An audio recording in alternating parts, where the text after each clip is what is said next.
Hello everyone. तो आज की इस वीडियो में हम लोग अखिल भारतीय संस्कृत ज्ञान परीक्षा कक्षा द्वादश का just previous year question paper का अपना सोल्यूशन हम लोग करने वाला है। ये 2023-24 का है, ठीक है। और इस क्वेश्चन पेपर के सोल्यूशन से आपको काफ़ी ज़्यादा आइडिया लग जाएगा कि इस एग्जाम में किस टाइप से क्वेश्चन आपसे पूछे जाते हैं, पेपर का जो टोटल पैटर्न है वो किस तरीके से आता है, किस किस टॉपिक से किस तरीके से क्वेश्चन आते हैं। ये सारे जो क्वेश्चन हैं वो आपके क्लियर हो जाएंगे, वो डाउट्स जो हैं वो भी क्लियर हो जाएंगे, ठीक है। तो चलिए ये पेपर देख सकते हैं, कुछ इस तरीके से रहता है। इसमें आपको 1 घंटे का समय मिलेगा, ठीक है। और यहाँ पे आपका नाम वगैरह ये फिल करना है। 100 नंबर टोटल ये रहता है और इसमें टोटल 100 क्वेश्चन रहते हैं और आपके OMR शीट में बना ये सब चीज़ें तो आपको पता होगा, बेसिक्स ये है, ठीक है।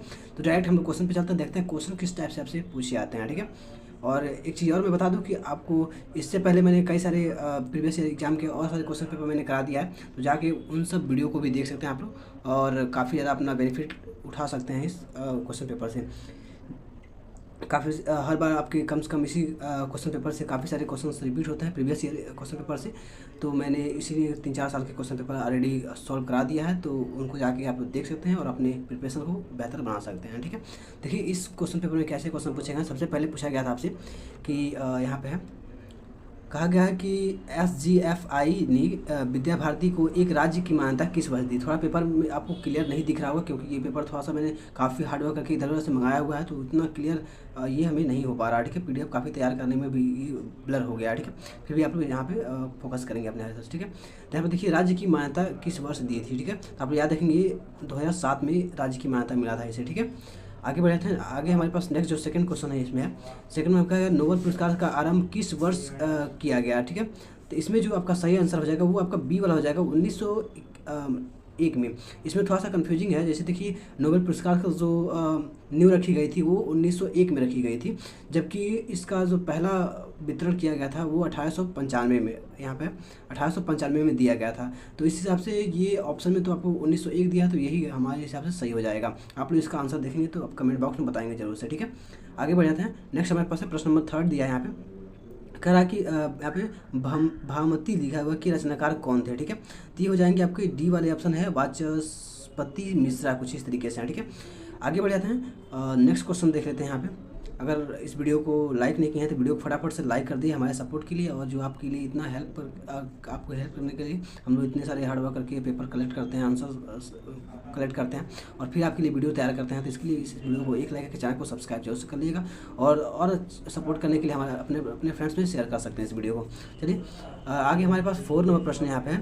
4 में कहा गया है क्या, प्रश्न नंबर 4 यहाँ पे है कि किस संस्कार में शिशु को सूर्य और चंद्रमा की ज्योति दिखाने का विद्यमान है, ठीक है। इस तरीके से तो किस संस्कार में है ये। संस्कार की आपकी पूरी काफ़ी ज़्यादा संस्कार जितने भी होते हैं उतने आपको दिए गए लगभग। मैंने एक बार पढ़ा था, कुछ आप लोग नंबर बताएंगे कितने नंबर्स होते हैं संस्कार के, ठीक है।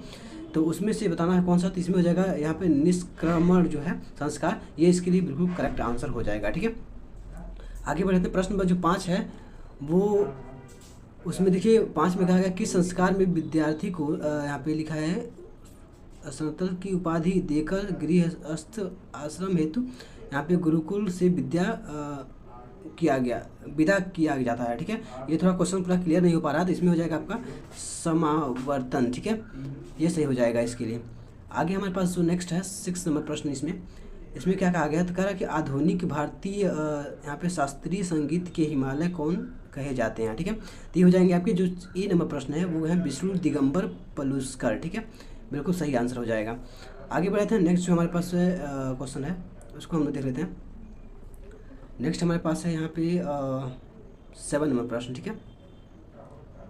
7 में क्या कहा गया कि जयमंत के 24वें तीर्थकर कौन थे, ठीक है। इस तरीके से क्वेश्चन है। तो हो जाएंगे आपके डी है महावीर स्वामी जी, ठीक है। आप लोग याद रखेंगे क्वेश्चन, इस बार के एग्जाम में ये पूछे आ सकते हैं, पूरे संभावना है, ठीक है। प्रश्न नंबर जो 8 यहाँ पे कह रहा है कि गुरु नानक देव का जन्म किस प्रांत में हुआ था, ठीक है। तो ये हो जाएंगे पंजाब में, ठीक है। आप लोग याद रखेंगे इनका पंजाब में। हम लोग टाइम ज़्यादा वेस्ट नहीं करेंगे आपका और जल्दी सारे क्वेश्चन को कवर करेंगे यहाँ पे। तो वीडियो को लाइक जरूर से कर लीजिएगा हमारे सपोर्ट के लिए और जो आपके लिए इतने सारे बेनिफिट हम लोग दे रहे हैं, ठीक है। नेक्स्ट यहाँ पे हमारे पास है प्रश्न नंबर 9 जो है, यहाँ पे देख लेते हैं। प्रश्न नंबर 9 में क्या आपसे पूछा गया था, तो क्वेश्चन ज़्यादा ही गड़बड़ दिख रहा है यहाँ पे, ठीक है। तो यहाँ पे हो जाएगा हमारे पास यहाँ पे कहा गया है कि प्रश्न नंबर 9 में कि बाबीराव पेशवा की पुत्री का क्या नाम था, ठीक है। बाजीराव, सॉरी बाजीराव है यहाँ पे, थोड़ा सा अच्छा से दिख नहीं पा रहा, ठीक है। तो ये हो जाएंगे आपके कौन से, इसमें हमने आंसर नहीं मिला था, मैंने ढूंढा था, ठीक है। तो इसका आंसर आप लोग कमेंट बॉक्स में बताएंगे, देखते हैं कौन इसका आंसर का जवाब देता है, ठीक है। आगे बढ़ते हैं, प्रश्न नंबर 10 है। इसमें देखिए क्या कहा गया है कि आर्य समाज की स्थापना किस वर्ष हुई थी, ठीक है। तो ये हो जाएंगे 1875, 10 अप्रैल 1875 को हो जाएगा, ठीक है, सही आंसर है इसका। आगे हमारे पास है प्रश्न नंबर 11, भीमत संकेश्वर लिखा है इस तरीके से, का जन्म किस प्रांत में हुआ था, ठीक है। तो ये हो जाएंगे असम में, ठीक है। थोड़ा सा क्वेश्चन ज़्यादा क्लियर दिख नहीं पा रहा है मुझे भी, तो आपको तो थोड़ा सा और ब्लर दिख रहा होगा इसके बाद से, क्योंकि ये PDF काफ़ी दूर से मंगाया गया है, तो व्हाट्सएप के जरिए आया है, तो उतना क्वालिटी इसकी गिर गई हुई है काफ़ी ज़्यादा, ठीक है। और कई तरीके से दिक्कत हुई है, फिर भी आप लोग जो मैं क्वेश्चन बोलते जा रहा हूँ आंसर उसको आप लोग ध्यान में रखेंगे, ठीक है। ये हो गया शंकरदेव किस प्रांत में हुआ था, ठीक है। तो यहाँ पे ये जो कहा गया इसमें क्वेश्चन में क्या है, यहाँ पे कहा गया कि प्रश्न नंबर 11 में क्या है कि श्रीमद शंकरदेव का जन्म किस प्रांत में हुआ था, ठीक है। तो ये हो जाएगी असम में, ठीक है, आप याद रखेंगे। नेक्स्ट हमारे पास प्रश्न नंबर 12 है, कहा है चतुर्युगी से बड़ा इकाई कौन सी है, ठीक है। तो ये हो जाएंगे आपकी मानवंतर, ठीक है। मनवंतर जो लिखा है ये बिल्कुल सही आंसर इसके लिए हो जाएगा। आप लोग बुक में सारे क्वेश्चंस को मिला सकते हैं और आंसर को देख सकते हैं, ठीक है। काफ़ी अच्छे से थोड़ा सा आप लोग भी एफर्ट अपना लगाएंगे तो काफ़ी अच्छा रहेगा। आगे हमारे पास है प्रश्न नंबर जो 13 है, यहाँ पे कह रहा है पृथ्वी पर कुल कितने द्वीप हैं, ठीक है। तो हो जाएंगे 7 द्वीप हैं टोटल, ठीक है। आप जानते होंगे 7 द्वीप के अपने नाम कमेंट बॉक्स में कमेंट करना, देखते हैं कौन कमेंट करता है सारे, ठीक है। आगे हमारे पास है कि प्रश्न नंबर जो 14 कहा गया कि एक कल्प कितने मानवंतरों के बराबर होता है, ठीक है। तो आपको पता ही होगा, यहाँ पे 14 सही हो जाएगा, डी ऑप्शन, ठीक है, आप लोग याद रखेंगे। आगे हमारे पास है 14 हो गए, प्रश्न 15 देख लेते हैं। जल्दी जल्दी सारे क्वेश्चन को हम लोग कवर करेंगे, आपके टाइम को वेस्ट नहीं करेंगे। पता है 12th के लिए कितना टाइम इंपॉर्टेंट है इस समय, इसलिए मैंने क्वेश्चन पेपर का पूरा सोल्यूशन करा रहा हूँ कि इससे आप लोग बुक पढ़ने की कोई ज़रूरत नहीं है। 2-3 साल के क्वेश्चन पेपर पूरे अच्छे से देख लेते हैं तो आपके अच्छे से प्रिपरेशन हो जाएगा, पास तो आराम से हो जाएंगे, अच्छे मार्क्स भी आ सकते हैं, ठीक है। अब देखिए प्रश्न नंबर जो 15 है, इसमें कह रहा है कि वर्तमान में कितने मानवंतर बीत चुके हैं, ठीक है। तो आप लोग याद रखेंगे 6 मानवंतर बीत चुके हैं, ठीक है। आगे बढ़ते हैं, श्री विष्णु दिगंबर पलुस्कर का जन्म किस प्रांत में हुआ था, ठीक है। तो ये हो जाएगा आपका जो महाराष्ट्र, बी ऑप्शन है वो बिल्कुल सही हो जाएगा इस क्वेश्चन के लिए। फिर आगे बढ़ जाते हैं, आगे हमारे पास है प्रश्न नंबर 17 दिया गया है कि रज्जू भैया का जन्म वर्तमान किस प्रांत में हुआ था, ठीक है। तो ये हो जाएंगे उत्तर प्रदेश में, ठीक है, ए ऑप्शन, ठीक है, याद रखेंगे आप लोग। फिर उसके बाद से प्रश्न नंबर 18 है, कह रहा है कि महावीर स्वामी का जन्म किस प्रांत में हुआ था, ठीक है। तो आप लोग याद रखेंगे किस माह में कहा गया, तो हिंदी के ज्येष्ठ माह में, ठीक है, चैत्र माह, यहाँ पे डी ऑप्शन जो है वो सही हो जाएगा। आगे बढ़ जाते हैं, नेक्स्ट जो हमारे पास है 18 हो गया है, 19 नंबर प्रश्न देख लेते हैं यहाँ पे। अब प्रश्न नंबर 19 में कहा गया है कि भारत का सर्वोच्च सैन्य अलंकरण कौन सा है, ठीक है, पुरस्कार कह सकते हैं अलंकरण, ठीक है। तो यहाँ पे हो जाएगा बी वाला जो है परमवीर चक्र। आप लोग हिंदी में अलंकार पढ़ेंगे, क्या अलंकार किस लिए यूज होता है, तो एक सौंदर्यता बढ़ाने के लिए, तो ऐसे ही पुरस्कार है, तो यहाँ पे क्या हो जाएगा परमवीर चक्र, ठीक है, हिंदी में। आगे बढ़ते हैं, प्रश्न नंबर जो 20 है 20 क्या कहा गया है कि भारत का सर्वोच्च नागरिक सम्मान कौन सा है। बिल्कुल आसान है, भारत में सबसे ज़्यादा परिचित, ठीक है, याद रखेंगे आप लोग। आगे बढ़ते हैं, प्रश्न नंबर 21 दिया है संयुक्त राष्ट्र की स्थापना किस वर्ष हुई थी, ठीक है। तो आप लोग इसमें समझेंगे 1945 में, ठीक है, आप लोग याद रखेंगे 1945 ही है, ठीक है। आगे बढ़ जाते हैं, नेक्स्ट है प्रश्न नंबर 22 जो आपसे पूछा गया था इस प्रश्न में, प्रश्न पत्र में कहा गया सैनिक स्कूलों की स्थापना किस वर्ष शुरू की गई थी, ठीक है। तो ये हो जाएंगे 1961 में, आप याद रखेंगे सैनिक स्कूलों की स्थापना 1961 में किया गया था, ठीक है। आगे हमारे पास है, आगे प्रश्न 22 हो गया ना यहाँ पे, 22 के बाद से हम लोग देख लेते हैं 23 नंबर प्रश्न, ठीक है। 23 में कहा गया क्या कि NEP 2020 लागू करने वाले प्रथम राज्य कौन सा है, ठीक है। तो पहला राज्य कौन सा है, तो आप लोग सर कमेंट करेंगे NEP का पूरा नाम क्या होता है, NEP है क्या, ठीक है, आप लोग को कमेंट बॉक्स में बताना है। अब देखिए यहाँ पे कहा गया कि ये जो है मध्य प्रदेश ने सबसे पहले NEP को लागू किया था, ठीक है, आप याद रखेंगे। आगे हमारे पास है 24 नंबर प्रश्न कह रहा है कि रघुपति राघव राजा राम, जो कि एक अच्छा श्लोक है, कहा गया कि जैसी रघुधुन को शास्त्रीय राग में बौधने का काम किसने किया, बौधने या बांधने का कुछ ऐसे लिखा गया था, बांधने का काम किसने किया, ठीक है। तो ये हो जाएंगे, ये जो है विष्णु दिगंबर पलुस्कर जी, ठीक है, ये बिल्कुल सही आंसर हो जाएंगे इस क्वेश्चन के लिए, ठीक है। आगे हमारे पास 25 नंबर प्रश्न कहा गया क्या, यहाँ पे काकीनाडा, ठीक है, में कांग्रेस का राष्ट्रीय अधिवेशन किस वर्ष में हुआ था, ठीक है। तो आप याद रखेंगे 1923 में, ठीक है, इस क्वेश्चन के लिए बिल्कुल सही आंसर हो जाएगा। आगे हमारे पास है प्रश्न नंबर 26 है, जो कि मैं थोड़ा सा देख लेता हूँ। यहाँ पे रज्जू भैया का जन्म किस वर्ष हुआ था, ठीक है। तो रज्जू भैया का जन्म किस वर्ष हुआ था, तो आप लोग याद रखेंगे यहाँ पे इस क्वेश्चन के लिए हो जाएंगे यहाँ पे 1922 में, ठीक है। 1922 बिल्कुल सही आंसर हो जाएगा। आगे हमारे पास है प्रश्न नंबर 27 जो है। प्रश्न नंबर 27 में क्या कहा गया कि भारत जमीन का टुकड़ा नहीं है, ठीक है। जीता जागता राष्ट्र पुरुष है। अच्छा, ऐसा कहा गया कि भारत जमीन का टुकड़ा नहीं है, जीता जागता एक क्या है, राष्ट्र पुरुष है, ठीक है।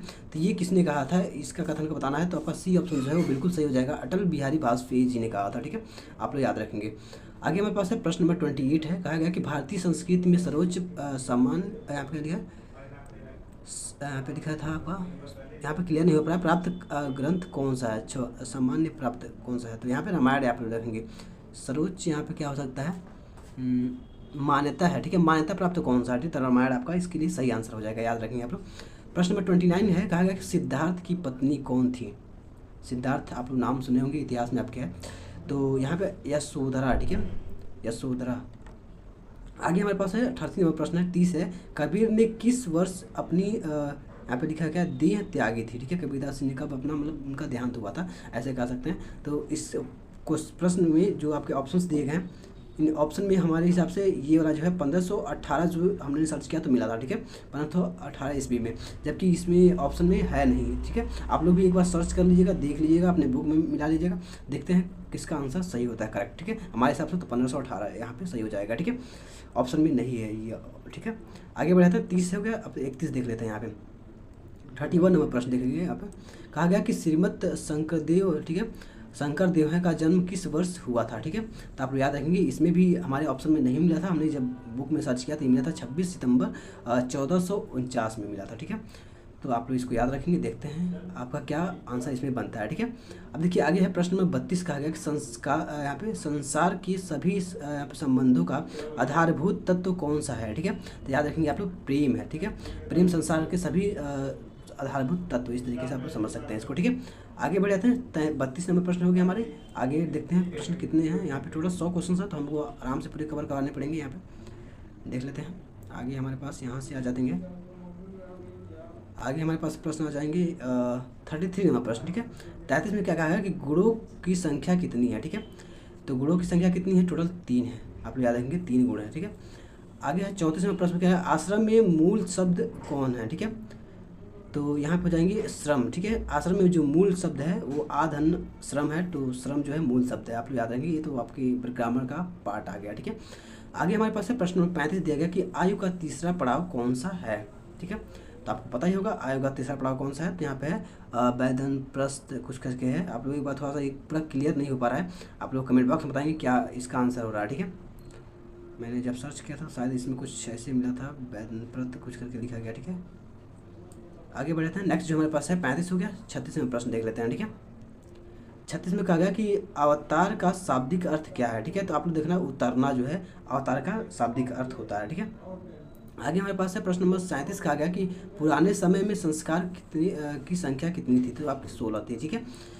आप लोग वर्तमान में बताएंगे कितनी है, ठीक है। 16 तो यहाँ पे लिखा गया कि पुराने समय में था, लेकिन आप वर्तमान में कितने हैं आपको ये कमेंट बॉक्स में बताना है, ठीक है। आगे हमारे पास है 38 नंबर प्रश्न। कहा गया कि विष्णु के 10 अवतारों में तीसरा अवतार कौन सा है, ठीक है। तो इसमें हो जाएंगे आपके यहाँ वत्सः करके कुछ है, आप लोग कमेंट बॉक्स में इसको भी देख लीजिएगा। चराह, सॉरी चराह लिखा गया है लगभग, जहाँ तक मुझे लग रहा है। आप लोग कमेंट बॉक्स में बताएंगे, देखते हैं क्या आप लोग लिखेंगे 38 में क्या है, चराह है या क्या है। या लिख सकते हैं विष्णु की 10वें अवतार चराह था, ठीक है। इस तरीके से मतलब जो भी हो स्पष्ट क्लियर आपको वो आपको कमेंट बॉक्स में बता देना है, ठीक है। प्रश्न आपको समझ में आ ही रहा है, ठीक है, आंसर आप लोग बता सकते हैं। आगे बढ़ते हैं 39 नंबर प्रश्न जो है, काफ़ी अधिक कमेंट बॉक्स इसका वीडियो आ रहा है। मेरे पास क्लियर पेपर नहीं मिल पाया, मैंने काफ़ी ज़्यादा मतलब प्रयास किया, लेकिन मेरे पास पेपर नहीं मिल पाया, तो फिर मुझे किसी और से कोलैब करके पेपर लेना पड़ा, ठीक है। और वो पेपर की क्वालिटी देख ही सकते हैं आप लोग कितना ख़राब मिला हुआ है, ठीक है। फिर मैं आपके लिए पार्ट डाल के आपकी वीडियो तैयार कर रहा हूँ, जिससे आपको हेल्प मिल जाए। Just previous year question paper सारे आपके समझ आ जाए, सारे क्वेश्चन को समझ आए, पेपर के पैटर्न समझ आ जाए, जिससे आप लोग आराम से एग्जाम आप लोग क्लियर कर सकें। ठीक है, आगे हमारे पास 39वां प्रश्न कहा गया कि 2019 तक कुल कितने परमवीर चक्र दिए गए। ठीक है, तो ये हो जाएंगे आपके टोटल 21 दिए गए हैं 2019 तक। ठीक है, जब से इसे स्टार्ट हुआ है। अब देखिए प्रश्न नंबर 42 दिया गया कि भारत रत्न एक वर्ष में कितनी यहाँ पे अधिकतम कितने व्यक्तियों को दिया जा सकता है। ठीक है, तो अधिकतम 3 व्यक्ति को भारत रत्न दिया सकता है। भारत का सर्वोच्च पुरस्कार है, तो इसको बस 3 लोगों को दिया जा सकता है, आप याद रखेंगे।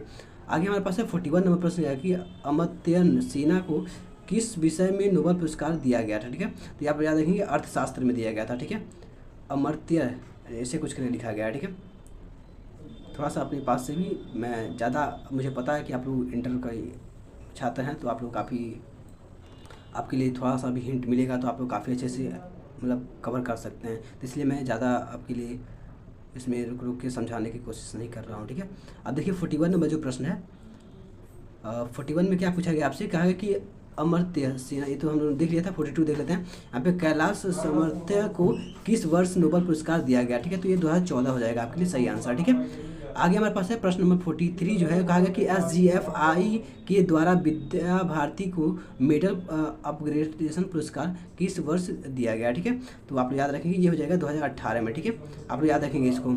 आगे बढ़ जाते हैं। नेक्स्ट जो हमारे पास है 43 हो गए हैं। अब हम 44 पे चलते हैं। यहाँ पे 43 के बाद 44 में क्या कहा गया है, तो हमारे पास 44 नंबर जो प्रश्न है इसमें क्या पूछा गया कि श्री कृष्ण चंद्र गांधी का जन्म किस प्रांत से है। ठीक है, तो आप लोग याद रखेंगे यहाँ पे जो हो जाएंगे आपके उत्तर प्रदेश से। ठीक है, आप लोग याद रखेंगे। ठीक है, आगे हमारे पास 45 नंबर जो प्रश्न है, सरस्वती शिशु मंदिर का शुभारंभ किस वर्ष हुआ था। ठीक है, तो ये है 1952 में। ठीक है, आगे हमारे पास है कि 46 नंबर प्रश्न, रज्जू भैया किस वर्ष सरसंघचालक घोषित किए गए। ठीक है, तो ये हो जाएंगे आपके 1994 में। आप लोग इसको याद रखेंगे। ठीक है, आगे हमारे पास है प्रश्न नंबर 47 है, कहा गया कि डायनामाइट के आविष्कारक कौन थे। ठीक है, तो ये बहुत आसान है। यहाँ पे अल्फ्रेड नोबेल, आप लोग याद रखेंगे अल्फ्रेड नोबेल है, और इन्हीं के हिसाब से हमें नोबेल पुरस्कार का भी जो वहाँ पर हमने देखा था 1901 में शायद, वो इन्हीं के द्वारा ही स्थापित शायद किया गया था। इन्हीं की कुछ लिंक्ड है। ठीक है, मैं जहाँ तक सर्च किया था। ठीक है, तो आगे बढ़े थे। हम लोग ने 47 क्वेश्चन देख लिया है, लगभग आधे क्वेश्चन को हम लोग कवर कर चुके हैं, यहाँ तक कह सकते हैं। 48 जो नंबर प्रश्न है इसमें देखिए क्या कहा गया है। 48 में कहा गया कि ज्ञानपीठ पुरस्कार कितनी धनराशि दी जाती है। ठीक है, तो इसमें आपके 11 लाख दी जाती है ज्ञानपीठ पुरस्कार में। ठीक है, अब देखिए आगे हमारे पास है 49 नंबर प्रश्न जो है, विक्रांत का वजन कितना है। ठीक है, तो इसका वजन पूछा गया है, इसका वेट टोटल कितना है। ठीक है, तो आपको याद होना चाहिए क्या है, 45,000 टन है। Okay, 45,000 ton, 45,000 ton. ठीक है, इस तरीके से। अब देखिए आज का इस वीडियो का जो लास्ट क्वेश्चन रहेगा आपका 50 नंबर प्रश्न, कहा है कि लाल बहादुर शास्त्री राष्ट्रीय प्रशासन अकादमी का स्थापना किस वर्ष हुई थी। ठीक है, तो आप लोग याद रखेंगे 1 सितंबर 1900 आप लोग याद रखेंगे। और ये क्वेश्चन आपका, ये जो वीडियो है यहीं पर हम लोग एंड करेंगे, क्योंकि आपके टोटल आधे पेज का हम लोगों ने पूरा क्वेश्चन पेपर कवर कर दिया है, और ये वीडियो काफ़ी लॉन्ग हो रहा है, तो आपको देखने में भी थोड़ा सा इरिटेशन हो सकता है, और मेरे हिसाब से भी एफर्ट काफ़ी ज़्यादा लग चुका है। तो अभी थोड़ा एनर्जी स्टोर करके फिर मैं आपका नेक्स्ट जो आधा पार्ट है उसको कवर करूँगा। तो तब तक के लिए आप लोग इस वीडियो को लाइक करके चैनल को सब्सक्राइब कर लीजिएगा अगर अभी तक नहीं किए हैं तो, और हमारे थोड़ा सपोर्ट के लिए अपने फ्रेंड्स में शेयर कर दीजिएगा, उनका भी सपोर्ट हो जाए, हेल्प हो जाए। नेक्स्ट वीडियो इसका है पार्ट 2 जो है, वो आपको इसी वीडियो के डिस्क्रिप्शन बॉक्स में मिल जाएगा, या आपको प्ले लिस्ट में जाकर आप लोग लास्ट में जाकर देख सकते हैं। इसका जो पार्ट 2 है वो उसमें आपको अपलोड रहेगा। तो चलिए, thanks for watching my video till last. जय हिंद।